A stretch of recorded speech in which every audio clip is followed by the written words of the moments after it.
Friends, अब जो हम क्वेश्चन डिस्कस कर रहे हैं वो सिंपली है हमारा question number 44 and 45 from Ajay Agrawal sir, question 9।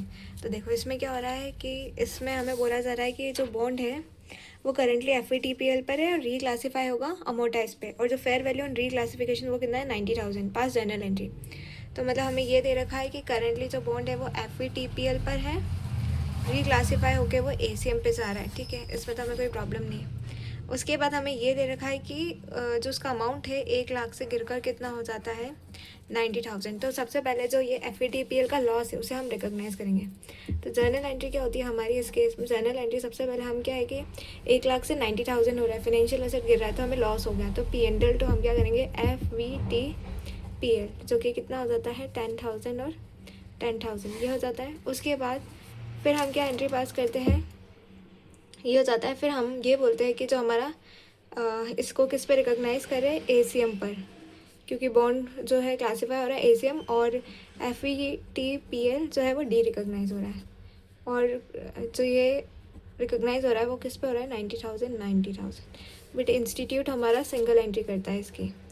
तो वो जो सिंगल एंट्री करता है वो कैसे करता है? वो सिंगल एंट्री करता है कि वो ACM को 90,000 पे दिखा देता है, P&L का जो लॉस है वो 10,000 का दिखा देता है, और टू FVTPL जो हमारे केस में 2 बार क्रेडिट हो रहा था डी रिकॉग्नाइज वो 1 लाख।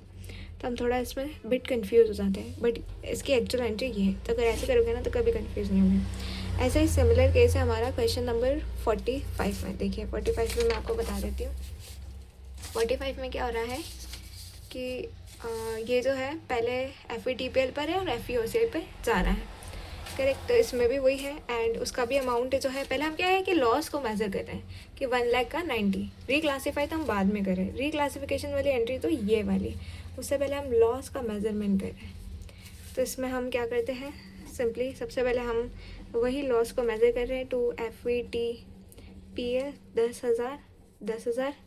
फिर हम रीक्लासिफिकेशन कर रहे हैं कि ये जो है वो FVOCI पे आ रहा है टू FVTPL से डी रिकॉग्नाइज होकर 90,000।